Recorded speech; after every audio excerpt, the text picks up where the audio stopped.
Les chats sont de drôles de bêtes, à la fois sauvages et apprivoisés. Ils sont plus de 11 millions en France, ce qui fait d'eux les plus populaires des animaux familiers après les poissons. Mais que sait-on vraiment du chat? On se trompe souvent sur son compte. Pour commencer, on dit qu'il ne leur manque que la parole. Pourtant, ils parlent à leur manière. Pour faire miauler un chat, rien de plus facile. Il suffit d'avoir une petite boîte de nourriture, de la tirer, mais de ne pas lui donner tout de suite. Petit chat. Vas-tu miauler, petit minou? Miaule, miaule, miaule. Hop, c'est là-bas. Un chat peut émettre une dizaine de miaulements différents selon le contexte. Mais cela dépend de chaque animal et aussi de sa race. Voilà mon chat. Hop. Entre eux, les chats vocalisent très peu. Ils ont des vocalisations, en général des feulements, quand ils ont des interactions assez négatives. Mais avec nous, les chats semblent développer une vraie communication vocale. Ils produisent des vocalisations à notre intention. Par exemple, quand Félix il est en train de profondément dormir ou qu'il est parti en balade et qu'il revient dans la pièce, il se signale à mon intention en émettant un petit bruit. Et puis je sais aussi que quand ils ont envie de communiquer avec moi, eh bien ils font cette petite voix. Donc parfois je fais un peu la même chose. T'es pas content? En fait, le langage chat, c'est pas si compliqué. Là, il a dit en langage chat, c'est bon, ça suffit. Au niveau des vocalisations, il y a certains universaux. Tout ce qui est grave et bruyant, du genre s'apparente à des vocalisations agressives, et tout ce qui est s'apparente à des vocalisations d'appel. Et donc, dès qu'on retrouve ces structures-là, eh bien, l'humain est sensible à ce type de vocalisation.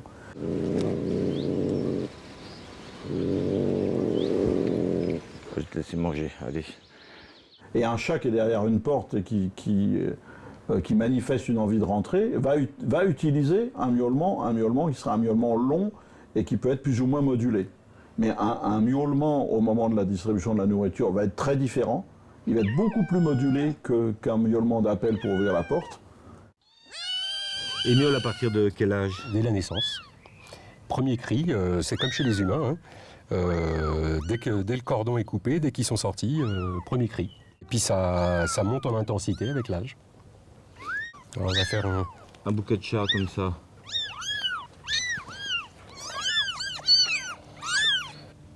Ça ressemble quand même à un cri de bébé, hein. Oui. Oui. Le chat, en général, quand il miaule, c'est pour demander quelque chose.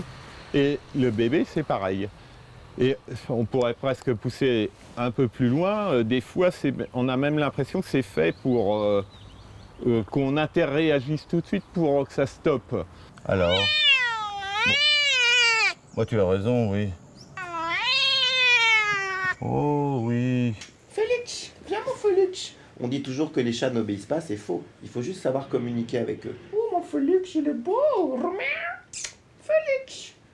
Donc j'utilise aussi quelque chose auquel Félix est très réceptif, c'est le Félix, mon Félix, ouais mon Félix, et je parle comme ça à mes chats de compagnie, mais aussi à tous mes chats patients.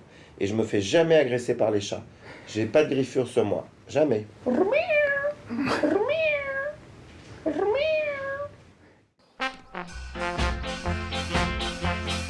Quand on voit un chat, on a envie de le caresser, c'est normal.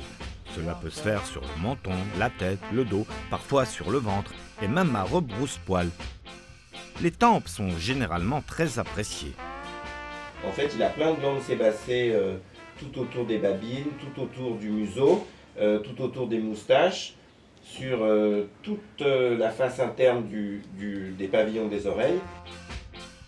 Quand il revoit son humain familier, si Félix me revoit par exemple ce soir, il va sentir l'endroit où il s'est frotté, il va reconnaître ses odeurs. Les sphinx, qui sont des chats sans pelage, ont encore d'autres raisons d'aimer les caresses. Oui, ça cause. C'est bien. Ces chats ont tendance à sécréter du sébum sur la peau. C'est-à-dire que tous les chats sécrètent du sébum, mais sur des chats poilus, le sébum s'écoule le long des poils. Le sébum, c'est-à-dire c'est quoi, la graisse? Voilà, cette substance grasse qui permet d'imperméabiliser le pelage. Et donc, sur les chats sans poils, le sébum reste au niveau de la peau. Et donc, quand on ne lave pas les sphinx, on a une sensation de gras quand on les caresse. Vous le nettoyez d'une certaine façon? D'une certaine façon, je le nettoie grâce à mes mains. Luna, elle a une façon particulière d'être caressée parce qu'elle aime beaucoup qu'on lui frotte les fesses. Comme ça, je le fais bien? Ah ouais, elle est contente là. Voilà. Ah ouais, c'est vrai, c'est bizarre, hein, ça fait un peu... Mais c'est pas désagréable comme toucher. Ouais. C'est doux en fait. Mais en général, une caresse est plus sensuelle. Qu'est-ce qui fait qu'une caresse, c'est agréable? À la limite du derme et de l'épiderme, partout dans les régions poilues. On a des petites terminaisons libres, les fibres C tactiles, et on a découvert de manière complètement fortuite que c'était des récepteurs à la caresse. Et quand on regarde ce qui se passe dans le cerveau, quand on active les fibres C tactiles comme ça chez des sujets avec des caresses, certaines zones du cerveau, qui sont des régions qu'on dit liées aux émotions, etc., sont activées. Cette activation des fibres C tactiles s'accompagne d'une libération d'ocytocine, l'hormone de l'attachement, l'hormone du bonheur. Bien, beau bébé. Caresser un chat fait du bien au chat, mais aussi à l'humain. Des études ont montré que cela a des effets bénéfiques sur l'organisme, comme le ralentissement du rythme cardiaque. Un chat est une sorte de boule de poil anti-stress en somme. Et si à l'inverse c'est le chat qui est en demande de câlin, mais qu'on a autre chose à faire, il y a cette solution.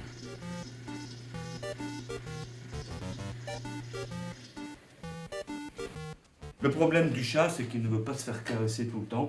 C'est lui qui décide. Alors, une technique, c'est de l'immobiliser avec une pince à linge. Parce que c'est comme quand sa maman le prenait. Et comme ça, vous pouvez le caresser aussi longtemps que vous voulez, sans qu'il se sauve.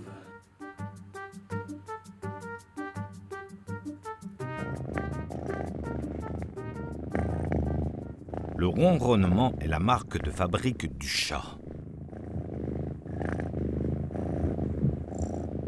Là, j'écoute son ronron avec mon stéthoscope. C'est très très fort. Hein. C'est ça qui est très particulier et si étonnant dans cette espèce, c'est qu'un chat ronronne lorsqu'il est tout petit chaton et qu'il est dans un état d'extase totale, blotti contre sa mère, dormant contre sa mère, tétant sa mère, il ronronne. Et dans une vie de chat non familier, le ronronnement disparaît totalement. Et ce qui est si magique, c'est que le chat de compagnie, il se met à ronronner lors d'interactions agréables avec l'homme. C'est-à-dire qu'on retrouve un comportement néonatal chez un adulte qui est en train de communiquer avec un individu d'une autre espèce que la sienne. C'est magique. On ne comprend pas exactement tout du mécanisme physique du ronronnement. Donc on pense que ça prend son origine au niveau du larynx, mais le thorax sert de caisse de résonance. Mais la caisse de résonance, elle n'est pas dans le larynx, Antonio. La caisse de résonance, elle est dans le thorax. Oh. Tu vois, le chat, c'est un animal délicat, Antonio. Donc là, tu as stressé mon Félix. Ah, mon Félix! On dit que le chat ronronne quand il est content. Mais en fait, le chat peut aussi ronronner quand il est malade. Ronronner est une façon de dire « Je suis petit et faible, protège-moi ». On se demande si c'est pas une manière de communiquer presque par vibration. Donc ça peut se propager à travers le corps assez facilement. Par exemple, on soigne des personnes pour tous des problèmes osseux, de tendons, de muscles. On les soigne avec des basses fréquences. Et donc le chat peut utiliser ça pour, en quelque sorte, établir un contact apaisant avec son partenaire. Je vais appliquer le vibrateur. Ouais, Vous allez vous détendre. ouais. C'est moi qui tiens votre bras. D'accord, je fais rien. Je me détends. Non, vous vous détends le détendez. bras, Vous êtes ouais. bien. Les vibrations vous font du bien. Ouais. On se rend compte chez le chat qu'il y a moins de fractures que chez le chien. Le chien ne ronronne pas. Qu'il y a moins de cancer des os. Que chez la chatte ménopausée, il y a moins d'ostéoporose que chez la chienne ménopausée. Et il y a de plus. Et on ne trouve pas ça chez des félins qui ne ronronnent pas. Donc le tigre, le lion ne ronronnent pas. Les tigres, les lions sont confrontés à des problèmes d'ostéoporose sont confrontés à des problèmes de fracture, etc., pas les chats. Donc le lien avec le ronronnement, il est possible, mais il n'est pas démontré scientifiquement. Le ronronnement pourrait activer des récepteurs dans la peau, les corpuscules de Pacini, qui sont sensibles aux vibrations de fréquence d'environ 250 Hz, comme le ronronnement du chat. Cela pourrait déclencher la production d'hormones apaisantes dans le cerveau. Le chat possède même des corpuscules de Pacini dans le pancréas, qui seraient activés par le ronronnement, ce qui expliquerait des effets bénéfiques sur son organisme. Quand le chat ronronne, ça lui fait du bien d'abord à lui, et ensuite, les vibrations du chat, nous, on va les capter. Vous êtes en train de caresser le chat, je sais, il ne ronronne pas a priori, je pense qu'il en a assez. Alors oui, on les ressent. Ce qu'elles nous font à nous, à l'instant précis, j'en sais pas grand-chose honnêtement. En tout cas, le ronronnement est une indéniable berceuse, ce qui est très pratique vu le temps que le chat passe à dormir. Mais il ne faut pas exagérer, les chats ont aussi d'autres activités dans la journée. Les chats se lavent souvent, et c'est l'une des raisons pour lesquelles on les aime. Mais n'en déplaise à notre amour-propre, ce n'est pas pour nous faire plaisir qu'ils se lèchent autant. Ce comportement-là, on le trouve chez le chat à quelque chose de beaucoup plus développé que beaucoup d'autres espèces animales.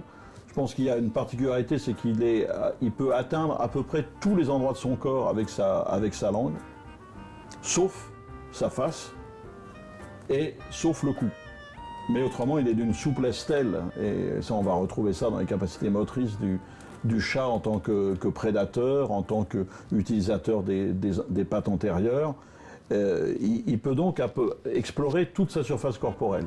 Donc il lèche sa patte et il frotte sa tête, il frotte ses oreilles, il frotte sa bouche, avec des mouvements qui sont toujours dans le même sens, toujours d'arrière vers l'avant. Un chat fait jamais ça. Ça devrait être pathologique, ça. Donc il passe toujours, il lèche la patte et il passe. Voilà, bon, ça va me décoiffer, mais c'est pas un concept chat, ça de se décoiffer. Le temps passé sur une partie du corps n'est pas proportionnel à sa surface. La tête représente moins de 15% de la surface du corps, mais occupe un quart du temps de toilette. La queue, malgré sa longueur, ne représente que 5% du temps de toilette. Ça contribue non seulement à l'entretien du poil, mais ça contribue aussi beaucoup à la sécrétion d'endorphines et à beaucoup de bien-être.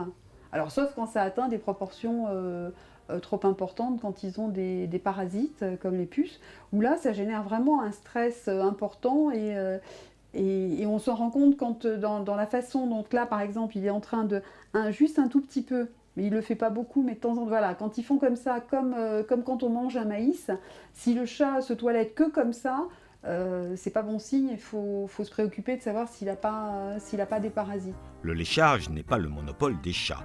Si les chats peuvent se lécher mutuellement à la manière de ces lions, ils se débrouillent en général tout seuls. Est-ce qu'on peut voir sa langue, par exemple, alors en gros plan, on va... Mélissa. Les chats, ils ont une langue très particulière. C'est une langue râpeuse. Ça leur sert pour, quand ils lèchent, par exemple quand ils se font la toilette, ils avalent leur poil et ils enlèvent le poil mort. Donc ça permet une meilleure synthèse de la vitamine D quand ils s'exposent au soleil. Ça leur permet une meilleure hygiène de leur pelage. On peut revoir encore un petit peu la langue là, peut-être. Bien sûr, Mélissa elle adore montrer sa langue. Ah Mélissa! Où Mélissa? Quand on le caresse, en fait, ce qu'on fait à un chat, c'est qu'on met son odeur propre, donc familière, sur le corps du chat. Et le chat, quand il va lécher, lui, il va mettre sa propre odeur sur son corps en récupérant toutes les odeurs qui ont été déposées sur son corps. Et moi, mon hypothèse, j'appelle ça un reset olfactif. Donc, il incorpore toutes les odeurs familières qu'il a déposées sur son corps par ses frottements, et il remet sa propre odeur, donc il repart à zéro, avec sa propre odeur à lui. Si le chat nous lèche, ça ne veut pas dire qu'il nous trouve sales, mais si ça se trouve, c'est une manière de nous posséder. En tout cas, si les chats sont aussi propres, ça leur permet d'être plus facilement tolérés que les chiens sur nos canapés. Comme ça, il reste? Il va rester là? Normalement, il reste. Il reste? Bon. On voit les pompons là. Ouais, j'ai la queue dans la bouche là. Bon, il y a toutes sortes de chats. Des chats poilus, des chats imberbes, comme ce sphinx. Donc je mets ici, habillé, parce qu'il risque d'avoir froid justement en hiver. Comment imaginer que cet animal a un ancêtre commun avec le tigre, le lion et la panthère? Oh, petit chat, petit chat, petit chat. C'est pourtant le cas. Le chat domestique provient du chat sauvage. C'est au Proche-Orient, il y a environ 10 000 ans, que tout a commencé. Des chats sauvages se sont rapprochés des habitations humaines. De là, échange de bons procédés. Je te laisse manger mes souris et tu me laisses te caresser. Et c'est en jouant sur la sélection qu'on a pu créer différentes races. Pour ça, il y a plusieurs façons de faire. Soit on peut partir d'une population existante de chats sans pédigré, qui possèdent une caractéristique intéressante. Et on croise les chats qui ont cette caractéristique. C'est le cas du Maine Coon, issu d'un chat qui vivait dans les forêts aux États-Unis, sélectionné pour sa taille et ses poils. La deuxième façon de faire, c'est de prendre un chat qui aurait une caractéristique particulière, par exemple un chat nu. Les premiers chats nus, ils sont nés dans des portées de chats de gouttière. Et les éleveurs ont récupéré des chats nus, s'y sont intéressés, les ont croisés entre eux, et c'est comme ça qu'est née la race Sphinx.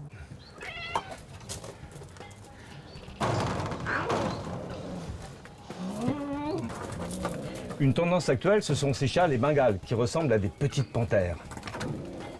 Eux, ils sont issus d'un croisement entre un chat domestique et un félin sauvage, le chat léopard du Bengale, ce qui explique son côté prédateur qui disparaît heureusement au bout de quelques générations. Et aujourd'hui, des chats, il y en a pour tous les goûts. L'American Curly, le Persan, le Shorthair, le Siamois, l'Angora, le Scottish, le Tonkinois, on compte plus d'une 60aine de races. On pourrait encore fabriquer des races de chats en utilisant les mutations spontanées qui apparaissent dans la nature. On verra peut-être un jour des chats verts ou avec des queues en tire-bouchon, qui sait. Mais verra-t-on un jour des chats qui obéissent aussi bien aux ordres que les chiens? Viens. Allez. Alors.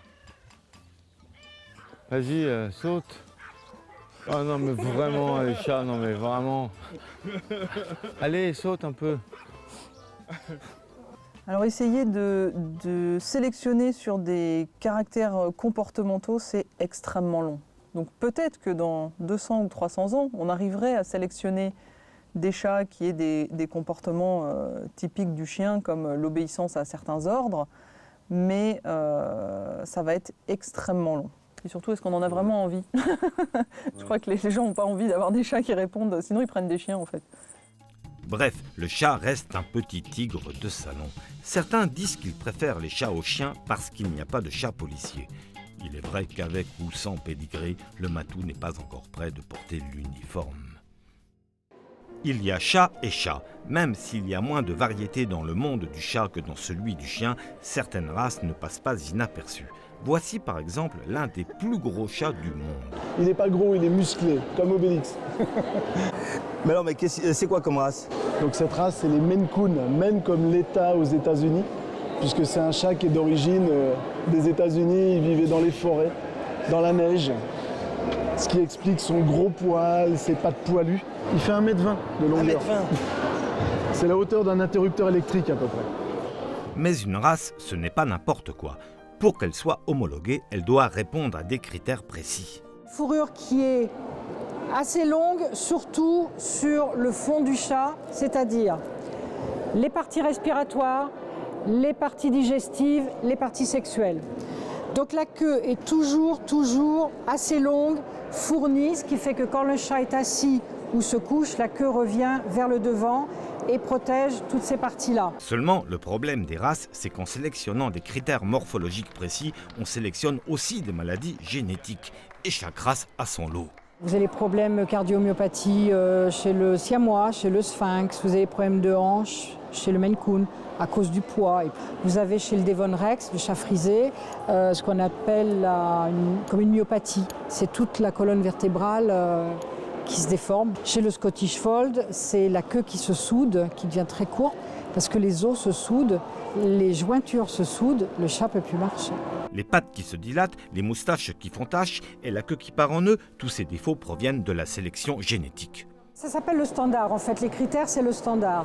Au début, Au début d'une race, ce sont les éleveurs qui créent cette race qui font le standard. C'est un peu arbitraire à la base. Oui, voilà. Après, ça passe dans une commission scientifique, voir si c'est possible. Et après, ils décrivent le chat comme ils veulent que dans l'absolu, le merveilleux soit. Voilà le standard. Après, il faut que ça se rapproche le plus possible.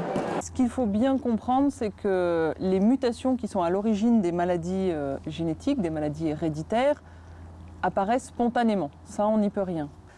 Et les pratiques d'élevage, en particulier de la sélection drastique de certains individus, et surtout, effectivement, l'usage de mariages consanguins, permettent de conserver les caractéristiques de chacune des races. On obtient des individus qui se ressemblent, qui sont très homogènes, mais de façon parallèle, ces mariages consanguins ont tendance à faire apparaître les maladies héréditaires, c'est-à-dire que c'est des révélateurs. On a malencontreusement sélectionné, de façon involontaire bien sûr, des mutations qui sont à l'origine de maladies héréditaires. C'est pour ça qu'on a des maladies héréditaires qui peuvent être spécifiques de race. Pour éviter les maladies génétiques, il faut que les éleveurs évitent de sélectionner des chats malades, mais aussi qu'ils évitent trop de consanguinité. Ils disent qu'ils ouvrent le sang en introduisant des géniteurs moins parfaits par rapport aux standards de la race, mais qui renouvellent les gènes. Au fond, la morale de l'histoire, c'est un peu l'éloge de l'imperfection avec le bon vieux chat de gouttière qui va sauver le chat de race de sa pureté. Pureté ou pas, il n'y a pas 36 façons de faire un nouveau chat. Alors Cindy, cette chatte est en chaleur. Oui, on le voit parce qu'elle elle vient vers nous aussi et puis elle va faire un petit piétinement quand on l'a gratouille. Tu n'aimes pas? Là, elle piétine, oui. Là, elle lève la queue, ça veut dire qu'elle est en chaleur. Oui. Si elle n'était pas en chaleur, elle ferait quoi? Elle ferait rien, en fait. On la gratouillerait, elle resterait assise, quoi. Ah, oui. Vous voyez, elle se roule. Ah oui. Alors là, on peut essayer de faire rentrer le mâle, alors? Oui. Ah, elle a dit quoi, là? Oui, elle a dit oui. Nous avons 2 femelles en chaleur. Faisons rentrer un premier mâle.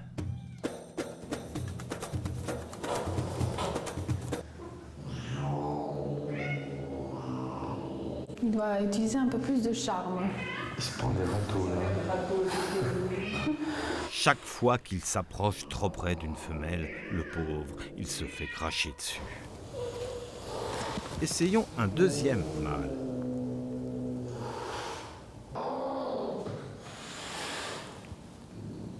Malgré quelques tentatives, même échec que pour le premier mâle. Comme quoi, séduire une femelle en chaleur n'est pas si facile qu'on pourrait le croire. Oui, c'est rien. Doucement, mon petit chat. J'essaie de vous montrer le pénis du mâle. Bien, mon chat. Oui. Joli. Mais c'est le pénis du chat est très très petit. Hein. Cela aurait donné quoi si nos chattes avaient été plus coopératives ou nos matous plus persuasifs?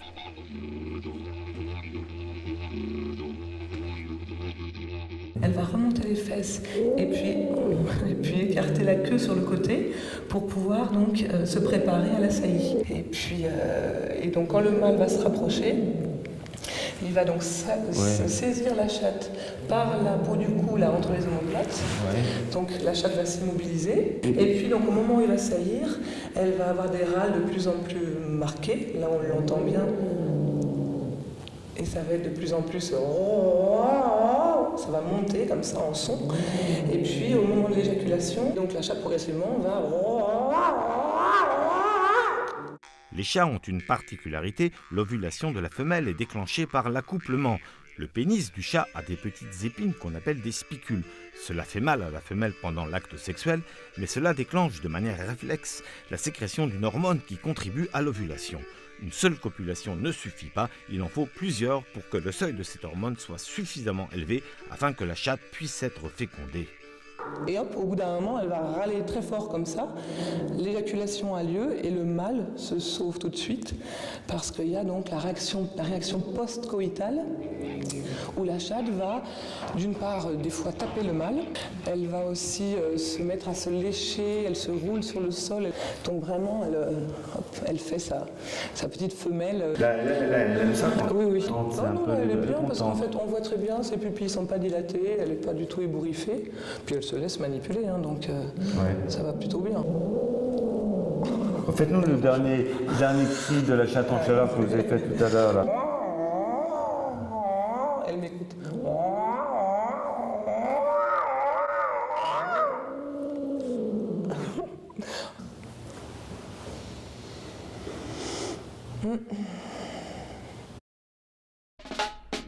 La journée d'un chat d'appartement est occupée par diverses activités. Il y a le sommeil, la toilette, le sommeil, la nourriture, le sommeil, l'observation, le sommeil. Les chats d'appartement vivent plus vieux et sont en meilleure santé que les chats qui vivent en liberté. Mais en contrepartie, est-ce qu'ils ne s'ennuieraient pas un peu? D'après les statistiques, donc ce sont des études scientifiques, il y a à peu près 50% des chats enfermés qui présentent des troubles du comportement liés à un état de mal-être. Et les troubles du comportement associés à ces états de mal-être sont par exemple des troubles de l'élimination. Ils vont se mettre à pisser et ou à déféquer, non plus dans leur bac et dans la litière, mais sur le lit, sous les couvertures. D'autres chats, parce qu'ils sont en mal-être, vont se mettre à agresser les congénères avec lesquels ils vivent, agresser les humains avec lesquels ils vivent.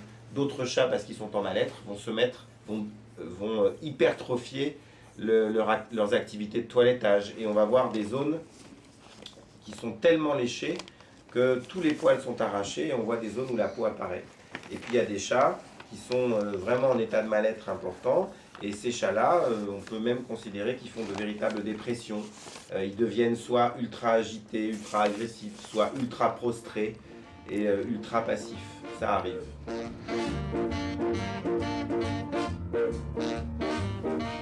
Et si on pense qu'on a un animal, pour un animal avec ses capacités biologiques de prédateur, de chasseur, d'animal qui soit stimulé, eh bien, il faut lui donner ces stimulations. Alors souvent on conseille le poisson rouge, qui est quelque chose qui bouge tout le temps. Un poisson rouge ne s'arrête jamais. Bon, évidemment, s'il le consomme, c'est pas très réussi pour le poisson rouge, mais c'est quelque chose qui bouge tout le temps. Avoir des choses que l'animal puisse mettre en mouvement, parce qu'on dit aussi c'est un animal de compagnie, mais la personne qui a cet animal de compagnie n'est pas avec lui pendant la majorité du temps. Donc il n'y a plus de compagnie non plus, il n'y a plus de stimulation possible. C'est pas souhaitable, on ne respecte pas un animal si on ne lui offre rien. Ça veut dire qu'il vaut mieux avoir un bibelot à ce moment-là. Bon, ça ne marche pas toujours, le coup du poisson rouge. Mais il y a aussi un travers des propriétaires de penser que, comme il n'a pas le temps de s'en occuper et qu'il ne peut pas jouer avec lui suffisamment dans une journée, il va prendre un deuxième chat. Et c'est pas toujours une bonne chose parce que les chats, ils n'aiment pas forcément vivre en compagnie d'autres chats.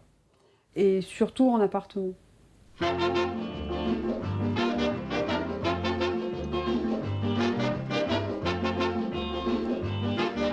Les chats adorent être en hauteur. Ils adorent épier tout ce qui se passe dans une pièce. Donc s'ils ont la possibilité, ils vont s'installer sur le haut des meubles, sur le haut du réfrigérateur. Ils sont contents de pouvoir observer de loin sans être au milieu de l'agitation. Ce qui est très important, c'est aussi ce qu'on appelle en éthologie l'enrichissement de l'environnement, c'est-à-dire que plus le chat va être dans un environnement confiné, plus il va lui falloir lui proposer des solutions pour qu'il ait une activité qui puisse grimper, sauter, se déplacer, des petits coins où il va être tranquille pour pouvoir se reposer à l'abri du regard des humains. Une sorte de petit parcours de santé pour chat en hauteur. Plus l'on satisfait le sauvage qui est dans le chat, mieux il appréciera le confort de la vie d'intérieur.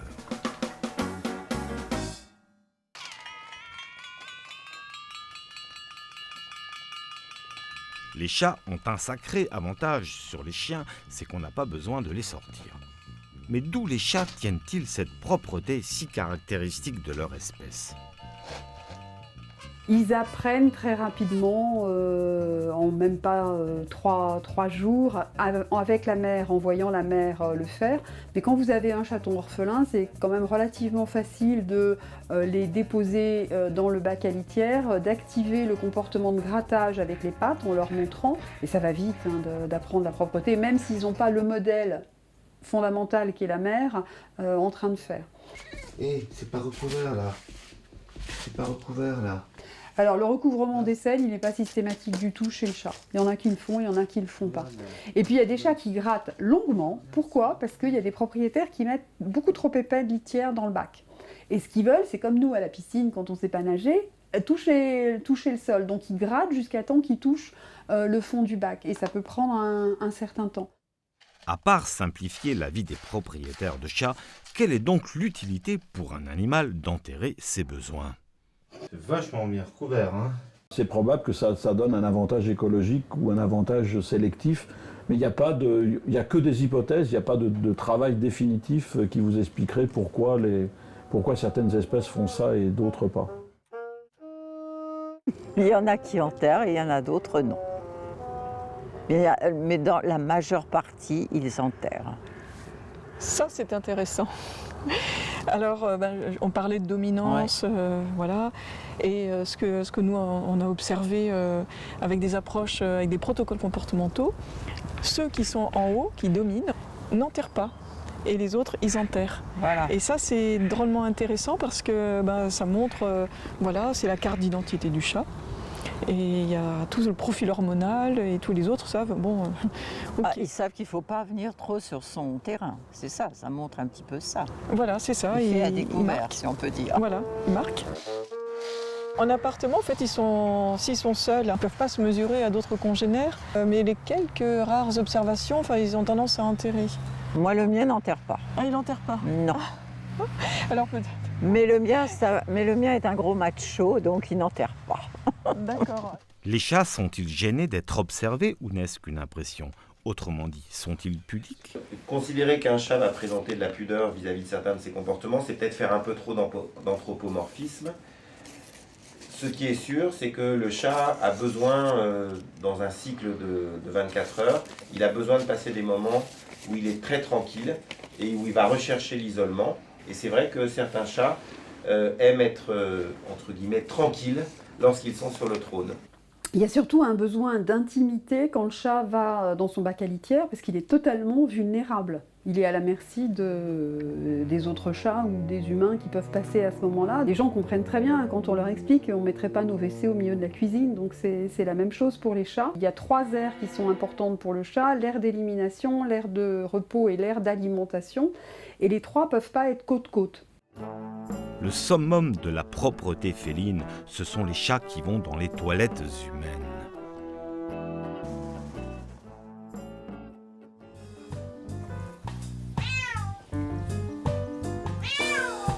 Question nourriture, les chats sont exigeants, à la différence des chiens qui dévorent tout ce qui se présente.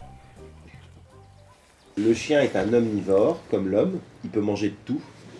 Le chat, lui, c'est un carnivore et il se nourrit de petites proies, des petits oiseaux, des petits rongeurs, et il mastique et il broie la carcasse et il avale tout, les poils, les os, le squelette, les intestins. Si les chats mangent les poils et les viscères des souris dans la nature, ils sont d'autant moins pardonnables de faire les difficiles avec nous. Voici 3 gamelles, de la pâté pour chat, de luxe, du foie gras et du thon. Minou. Il a fini la pâté pour chat, le thon et le foie gras, vraiment, il le délaisse. Thon, foie gras.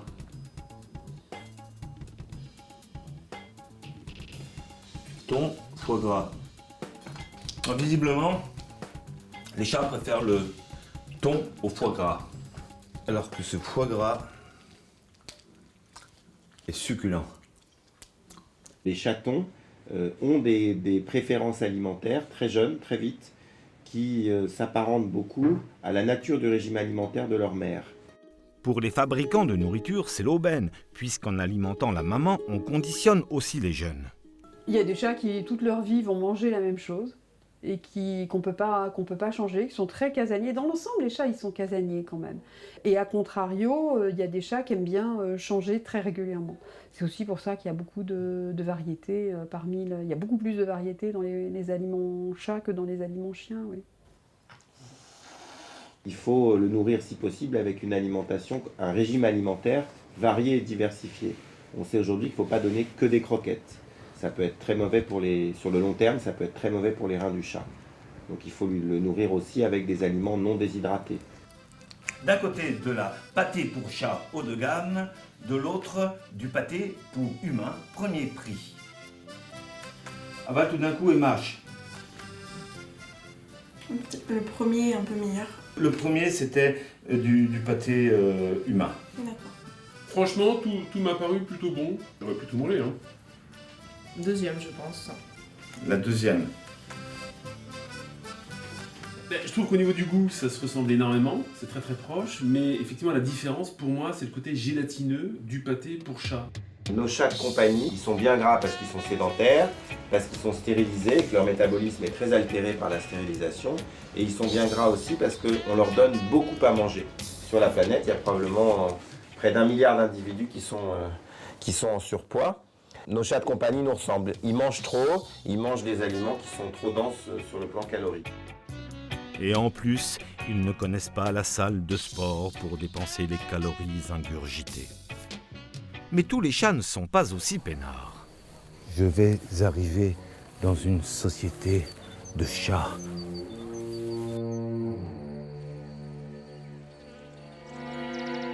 La plupart des félins sont solitaires. C'est le cas des tigres ou des panthères. Les seuls félins qui vivent en groupe sont les lions.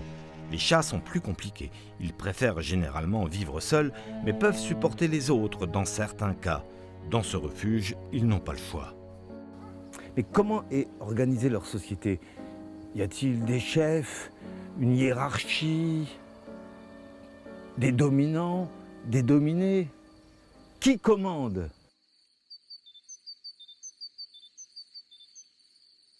C'est pas une organisation structurée, donc il n'y a pas de hiérarchie.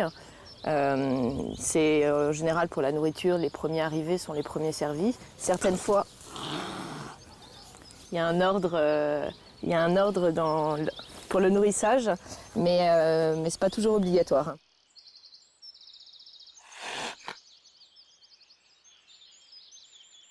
On ne peut pas parler de hiérarchie linéaire, par exemple le mâle alpha qui domine sur un autre mâle bêta ou je ne sais quoi. On peut parler il peut y avoir des histoires de dominance et dominée, c'est selon un contexte, selon une situation bien précise, mais la hiérarchie s'arrête là. Bois de Boulogne à Paris. On y trouve aussi des chats qui vivent en liberté et se regroupent autour de la nourriture que leur fournit des humains amoureux et charitables. Bouillure-toi. Bouillure. Ils viennent, c'est vrai. Le point de réunion, c'est la nourriture. Mais j'en ai quand même qui restent toujours solitaires. Chaque chat a sa personnalité. Mais la cohabitation obéit tout de même à certaines règles. C'est les mères qui vont mettre bas et tout le monde reste. Ouais. Et donc tout ça va former un lignage et ils vont avoir des relations privilégiées. Donc on a des accouplements entre des mères et des fils, entre les frères et les sœurs. Mais on a aussi observé de la dispersion des mâles entre matrilignés qui sont juste les unes à côté des autres. Si les chats se rencontrent parfois pour le sexe, c'est surtout la nourriture qui les réunit au quotidien. Les chats qui sont au-dessus du point de vue comportemental, on va dire dominants par rapport à d'autres, ils vont manger en une seule fois. Ils vont venir, les autres vont s'écarter.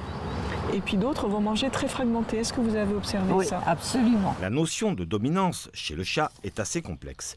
Un chat peut être dominant sur un autre chat, mais pas sur tout le groupe. Et cela dépend du contexte. La question fait encore débat chez les scientifiques. Mais disons, est-ce que les chats qui libres, on peut appeler ça chat errant, chat libre, qu'est-ce que vous préférez? C'est chat libre. Ils ont le statut de chat libre. Est-ce que les chats libres sont heureux malgré tout, même dans le froid et de la neige? Bah écoutez, je l'espère. Ah ouais, elle attaque. En somme, le chat est un opportuniste, un solitaire capable de supporter les autres pour manger, mais avant tout, chacun pour soi.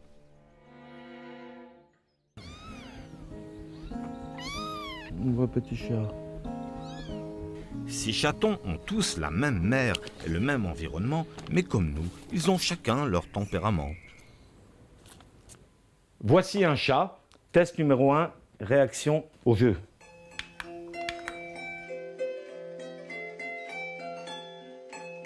Réaction au jeu électronique.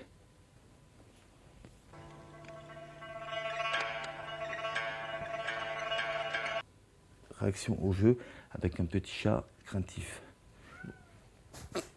Donc on a d'un côté des animaux qui face à une nouvelle stimulation auront plutôt tendance à la fuir, et d'autres qui, face à une nouvelle stimulation, auraient toujours tendance à aller vers cette nouvelle stimulation. Dans les deux, il y a plein d'autres dimensions où on va faire rentrer la sociabilité, comment on est avec d'autres, le fait d'être plus ou moins joueur. Donc vous remarquez quand même qu'ils ont une personnalité différente très tôt. Oui, moi je le vois à partir de entre 15 jours et entre 2 semaines et 3 semaines. Et celui-là, vraiment, vous aviez remarqué qu'il était vraiment peureux. Depuis la naissance, dès qu'on approche la main, il avait tendance à reculer dans le panier. C'est pas lui qui venait au premier abord. Il y a toujours un dans une portée qui va venir, qui va inciter les autres à venir vous voir. Et c'est pas celui-là. En tout cas, c'est pas celui-là. Et c'est un mâle ou une femelle? Ça, c'est un mâle. Donc c'est pas forcément, disons, lié au sexe? Non, absolument pas.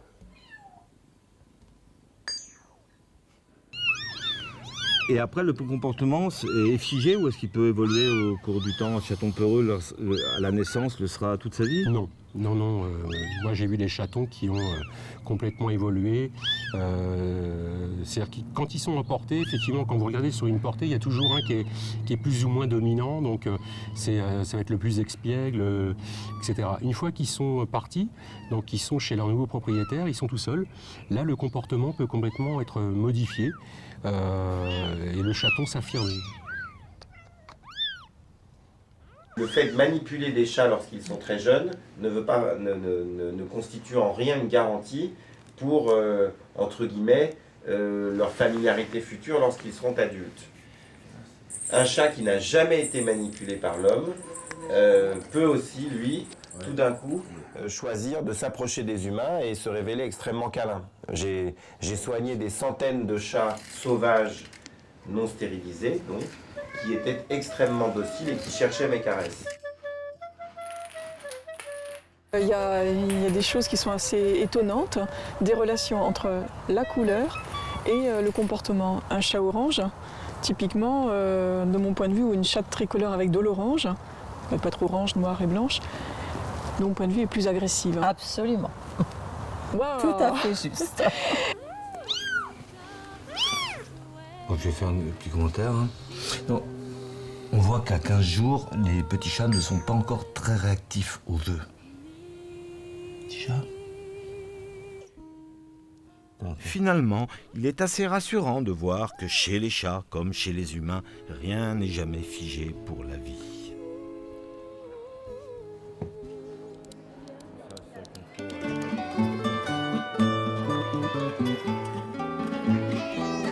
Les chats peuvent parfois servir à chasser des souris, mais en appartement, l'intérêt est limité. Il n'y a pas de chat de garde, pas de chat policier, pas de chat guide d'aveugle. Alors, à quoi sert un chat? L'amour? Non, ça sert à... C'est le câlin, c'est l'amour, c'est une présence qui est un peu moins contraignante quand même que le chien, mais il n'a pas d'utilité publique, on va dire. Entre spécialistes, on a plutôt tendance à dire que le chat n'est pas domestique, mais apprivoisé. La différence, c'est qu'il ne recherche pas nécessairement le contact de l'homme, mais il accepte l'homme dans le contexte de son environnement, et c'est à l'homme de faire venir le chat à lui. Et c'est un rapport complètement différent avec le chien, où on s'approprie le chien et on ne s'approprie pas un chat. C'est énervant, c'est ah oui. Ah. Le chat, il attend rien de l'homme. Hein. Il n'a rien à foutre. Hein. Moi, j'ai coutume de dire, même si c'est pas très glamour, qu'on est pour un chat le radiateur permanent à 37 degrés. On touche ici le paradoxe du chat, un sauvage de salon aussi bien capable de survivre sans l'homme que d'en apprécier la compagnie. On peut voir encore des chats dans nos forêts.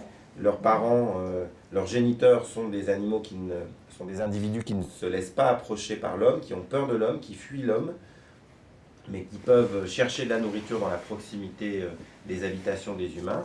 Si on manipule très tôt ces chatons quand ils ont 3, 4, 5, 6, 7 semaines, on arrive très vite à les familiariser. Ils peuvent être de merveilleux chats de compagnie. La relation chat-humain a fait l'objet d'une étude à l'école vétérinaire d'Alfort. Bah alors, t'es bavard? Il y avait des chats tout venants, donc chats de gouttière, chats apprivoisés, et puis des chats d'élevage. Eh bien, ce qui ressortait très clairement, c'est que tous les chats d'élevage avaient un rapport différent à l'humain. Et la raison, c'est que ces chats-là sont manipulés très précocement par l'humain, donc ils n'ont pas de crainte de l'humain. Même quand le chat nous tolère, c'est à condition de garder le dessus. Sa maîtresse, qui fait avec sa maîtresse, il se met sur son dos. Donc elle se promène comme le bossu de Notre-Dame avec son chat sur le dos. Voilà. Ça, il aime bien. C'est pas avec vous? Non, non, mais je me laisse pas faire, j'ai pas envie qu'il monte sur le dos. Dans une pièce ou dans un dîner, celui qui aime pas les chats, c'est celui qui va surtout pas vers le chat. Et du coup, le chat le trouve intéressant, donc il va vers lui parce qu'il trouve ça urbain de ne pas avoir cette démarche de vouloir lui faire des trucs, comme font parfois les gens qui aiment bien les chats. L'étude menée à Maisons-Alfort concluait que les chats les plus affectueux étaient les chats sans poil, de la race Sphinx. Comment vous expliquez que ces chats qui sont des chats nus, sans poil, soient plus affectueux? Alors, on n'a pas de réponse définitive, mais parmi les hypothèses que l'on a pour expliquer ce caractère particulièrement amical, il y a le fait que ces chats n'ont pas de pelage et donc aiment bien rechercher les sources de chaleur. Mais tous les chats n'aiment pas ça. Hein. Ah non, non, il ne faut pas essayer de faire ça avec un chat qui n'a pas l'habitude, hein. Il va se retourner, il va mordre. Hein. Pour le coup, l'homme a créé une race de chats dont il est le radiateur au sens propre. On dit qu'un chat retombe toujours sur ses pattes. Est-ce que c'est le cas? Eh bien, c'est ce que nous allons voir. Je suis au 4e. Voici un chat. Je vais le lancer. 1, 2, 3. Bon, en fait, non, je plaisantais, évidemment. Je ne suis pas cruel. Est-ce que le chat serait retombé sur ses pattes? J'ai demandé à un spécialiste. Alors, est-ce qu'un chat retombe toujours sur ses pattes, comme on dit? Malheureusement, non. Un chat est programmé pour retomber sur ses pattes, mais malheureusement, dans certaines circonstances, il n'a pas le temps de le faire. Si malheureusement un animal tombe d'une hauteur relativement faible par le dos, le mouvement du retourné qui va lui permettre d'arriver au sol sur ses pattes n'a pas le temps de se faire. La chute du chat se fait en 3 phases. D'abord, une rotation de la tête, puis des pattes avant, et ensuite du tronc. Là, il peut quand même se faire mal, même s'il tombe sur ses pattes. Bien sûr. L'amortisseur des 4 membres permet à cet animal de progressivement prendre contact avec le sol et ensuite de libérer son énergie qu'il a accumulée en descendant. Par contre, au niveau de la tête est située à l'extrémité d'un balancier. Hein. Et donc ce balancier qui lui aussi a pris de la vitesse, au moment de l'impact, va à un moment donné tomber contre le sol et donc heurter quelquefois assez violemment le sol. Les fractures des pattes sont finalement beaucoup plus rares que les fractures de la tête. On a ce qu'on appelle une vitesse limite qui est atteinte par un animal. Je m'explique, quand vous lâchez un objet, un animal ou une balle, à partir d'un certain moment, sa vitesse se stabilise dans la chute. Et donc on a constaté qu'à partir du 6e étage, un chat obtenait sa vitesse limite. Et donc un animal qui tombe du 6e, du 7e, du 8e va se faire aussi mal qu'un animal qui tombe du 6e étage. Ils ont des fractures, ils ont des lésions de contusion, quelquefois graves au niveau des poumons, mais ils survivent et surtout ils sont traités et guérissent complètement de ces lésions. C'est 90% des animaux que l'on reçoit après des chutes conséquentes qui vont être guéris. Viens là mon petit chat, regarde. Oh petit chat. On n'a pas jeté de chats dans le vide, mais on a testé leur aptitude à éviter les chutes, ce qui est nettement moins traumatisant. Ah, c'est trop fin. Hein. Vas-y, Comète, à toi. Vas-y, Comète, traverse, là-bas. Comète, là-bas, regarde.